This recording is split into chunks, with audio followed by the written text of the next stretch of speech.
Deixa eu fazer uma pergunta bem direta para você. Você realmente ama os irmãos aí da sua congregação, da sua igreja? E eu não tô falando daquele a paz do Senhor, aquele bom dia caloroso que você dá só no domingo. Eu tô falando de um amor que faz abrir a porta da sua casa, a sua carteira, o seu coração. Porque o que você vai descobrir nesse vídeo de hoje é que o amor fraternal ele não é apenas um sentimento bonitinho. Na verdade, ele é o teste de fogo que mostra na realidade se você foi transformado ou não na sua caminhada com Deus. Olá, meu nome é Renato Neves, seja muito bem-vindo ao nosso canal Bíblia Talk. E se você é novo por aqui, a gente está numa série sobre a Carta aos Romanos, caminhando passo a passo aqui nos principais temas que Paulo escreveu. Se você ainda não é inscrito no nosso canal, se inscreva agora, já ativa o sininho para você receber todas as notificações dos vídeos que nós lançamos aqui. E já me deixa um comentário aqui embaixo me contando como é que você tem vivido esse amor fraternal na sua igreja. Eu leio todos os comentários. Gente, recapitulando um pouquinho a nossa aula anterior, a gente falou sobre a redenção pelo sangue de Jesus. Nós estudamos que todos nós pecamos, mas foi Cristo que pagou um alto preço por mim e por você.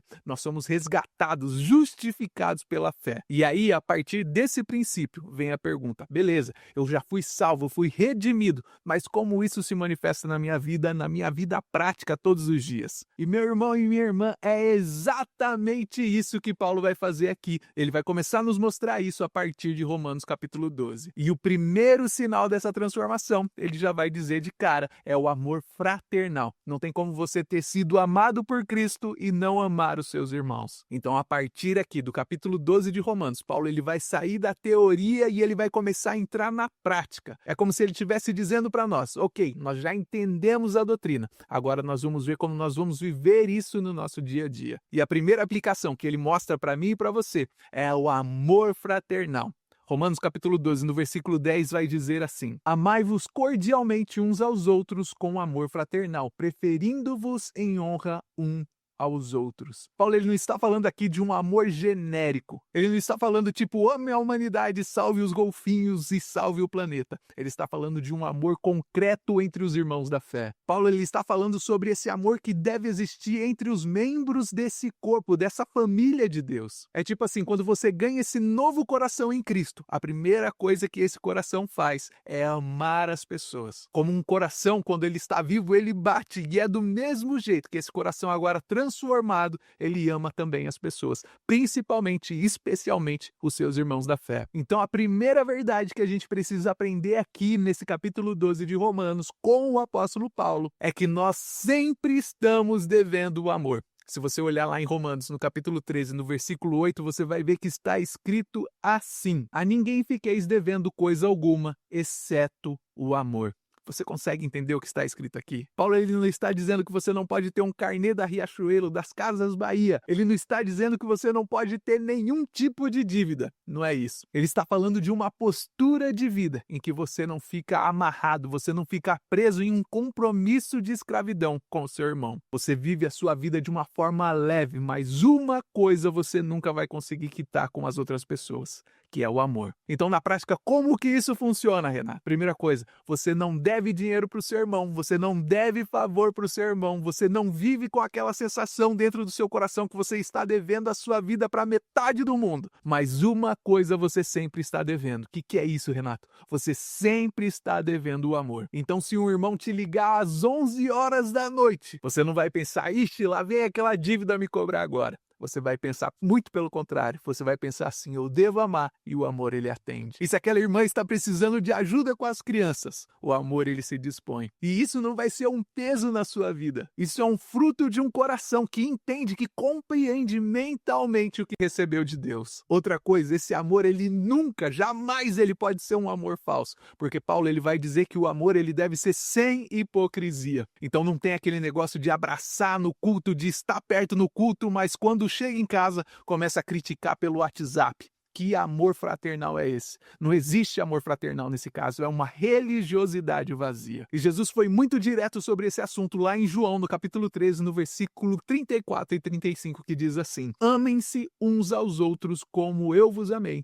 Nisso todos conhecerão que vocês são meus discípulos, se tiverem amor uns pelos outros. Então você consegue entender aqui, pelo que Jesus disse, que o mundo ele não vai conhecer você, não vai saber que você é um servo de Deus pela camiseta gospel que você usa, pela sua carteirinha de membro que você tem dessa igreja que você participa, dessa congregação que você participa. Eu nem sei se ainda se faz essas carteirinhas, mas no passado tinha a carteirinha de membresia. Não é a sua carteira de membresia que vai dizer que você é filho de Deus. Não é os versículos bonitos que você coloca no seu Instagram, no seu Facebook, que vai dizer que você é o filho de Deus. Jesus está dizendo que eles vão conhecer você pelo jeito que você trata os seus irmãos, pelo jeito que você cuida, pelo jeito que você serve, pelo jeito que você perdoa, pelo jeito que você restaura. É assim que o mundo vai conhecer quem você realmente é, que você é um filho de Deus, que você foi salvo por esse amor, por essa graça que te alcançou. Segunda verdade, o amor cristão, ele é prático, ele não é uma teoria, ele é uma ação. Eu não sei se você percebeu, mas a gente vive num mundo onde as pessoas estão cada vez mais individualistas. As pessoas estão cada vez mais obcecadas com a sua própria bolha, com a sua própria imagem, com a sua própria stories que ela posta ali nas redes sociais. E às vezes a gente acaba levando essa mesma cultura para dentro da igreja. Mas Paulo, ele puxa a gente para voltar para uma outra realidade. Nós somos chamados para viver em comunidade. Quando Paulo, ele organiza aquela coleta entre os irmãos da Macedônia e de Acaia para socorrer os irmãos que estavam passando por necessidade lá em Jerusalém, aquilo não foi só um projeto social que ele estava fazendo. Na verdade, aquilo era o amor fraternal se tornando visível para todas aquelas pessoas. Eles não ficaram só dizendo, Deus te abençoe, nós vamos ficar orando por vocês. Eles colocaram recurso, eles colocaram tempo, eles colocaram ação e atenção. E hoje, como que isso está acontecendo dentro das nossas igrejas? Quando você ouve que alguém perdeu o emprego, qual que é a sua ação? Será que você está dizendo apenas para aquela pessoa, ó, força aí nesse momento, Deus abençoe você, eu vou estar orando por você? Ou será que você pergunta para essa pessoa, será que tem alguma coisa que eu possa fazer por você? Será que tem alguma oportunidade que eu posso indicar a você? Ou então, quando alguém está passando por alguma doença, você não simplesmente manda um emoji de oração,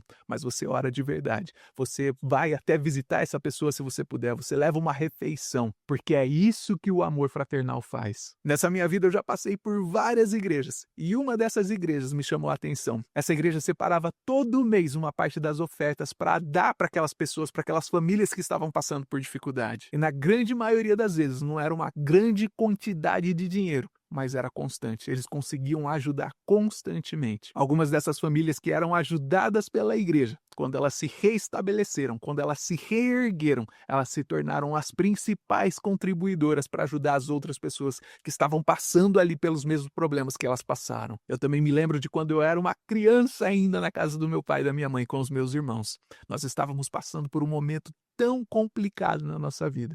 Nós não tínhamos quase nada dentro da nossa despensa. E de repente um irmão da igreja estacionou ali na porta da nossa casa e ele começou a descer sacolas e sacolas ali do supermercado. E sabe como que eu chamo isso? Eu chamo isso de amor fraternal. Eu chamo isso de provisão, bem ali na nossa porta, na porta da nossa casa. E sabe o que aconteceu? Muitas outras vezes, a nossa família, meu pai e minha mãe, ajudaram outras pessoas que também estavam passando por necessidade. E eu posso dizer uma coisa para você, o amor fraternal, ele é assim, ele contagia as pessoas. Quando uma pessoa começa a amar de uma forma prática, as outras pessoas vão passar a fazer a mesma coisa. E a terceira verdade que encerra tudo isso, Jesus, ele não só falou sobre o amor fraternal, ele viveu isso na prática. Você pode abrir sua Bíblia aí comigo em João capítulo 15, no versículo 12, que diz assim, o meu mandamento é esse, que vos ameis uns aos outros assim como eu vos amei. Não é amar uns aos outros quando der, não é amar uns aos outros se sobrar um tempo, não é sobre você amar do jeito que você conseguir amar.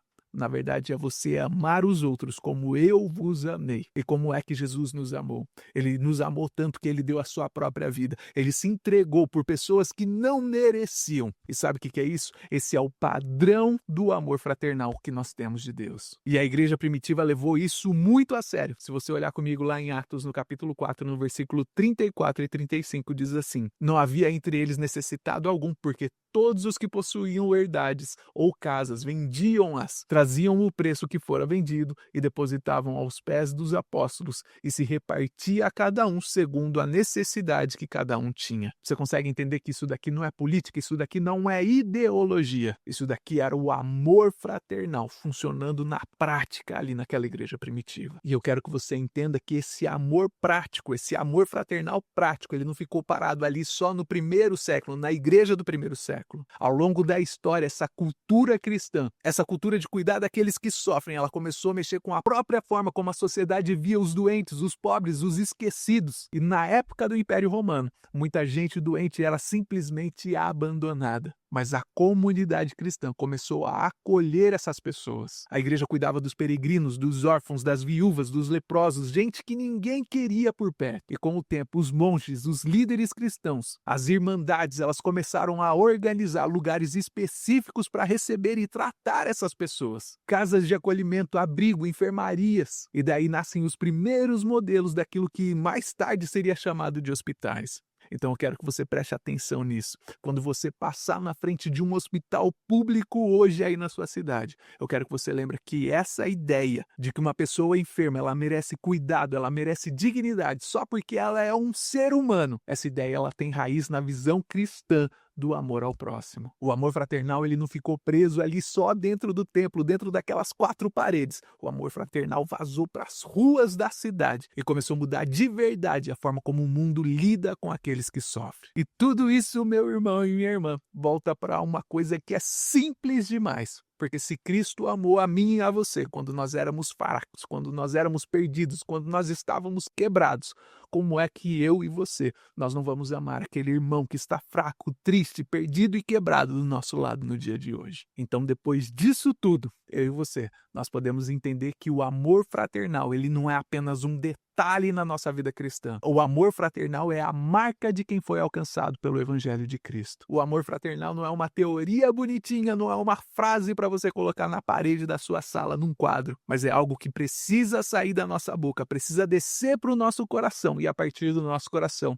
descer para as nossas mãos. Então, se essa palavra falou com você hoje, se isso faz um sentido para você, eu quero que você faça o seguinte: eu quero que você compartilhe esse vídeo com alguém aí da sua igreja, para um amigo, para alguém especial que está desanimado com a fé cristã. Às vezes é justamente esse chamado de volta ao amor que as pessoas precisam ouvir. Já deixa o seu like, já comenta aqui embaixo como é que você tem vivido, como é que você tem visto esse amor fraternal na sua vida. E já se inscreve aqui no canal para a gente continuar junto acompanhando essa nossa série sobre Romanos. O amor fraternal que Paulo descreve não é um plus na sua vida cristã. Na verdade, é um chamado de Deus para mim, para eu e você, para que nós possamos viver diferentes nesse mundo egoísta. E eu não vou ser hipócrita aqui com você. Eu sei que tem irmão dentro da igreja que é muito difícil. Eu sei que tem feridas de igreja, que tem histórias que não foram resolvidas. E talvez até você já tenha pensado em desistir da comunidade de fé, de ter comunhão com seus irmãos. Mas eu quero que você se lembre de algo que é muito importante. Cristo, ele te amou quando você era inimigo dele. Jesus não esperou você ficar bom, você ficar arrumadinho para que ele pudesse te receber. Então a oração que eu quero provocar na sua vida no dia de hoje não é aquela oração que você pede para que o Senhor possa mudar as pessoas para que você possa amar, mas na verdade é: Senhor, muda o meu coração. Mostra quem é que eu posso amar de forma concreta e me dá coragem de reconhecer relacionamentos que talvez eu tenha deixado morrer na minha vida. Faz de mim alguém que reflete o amor de Cristo dentro da igreja. E eu espero do fundo do meu coração que você tenha aprendido pelo menos uma coisa ou duas com esse vídeo de hoje. Que Deus em Cristo te abençoe e nós nos vemos no próximo vídeo, aqui no seu canal, no nosso canal Bíblia Talk.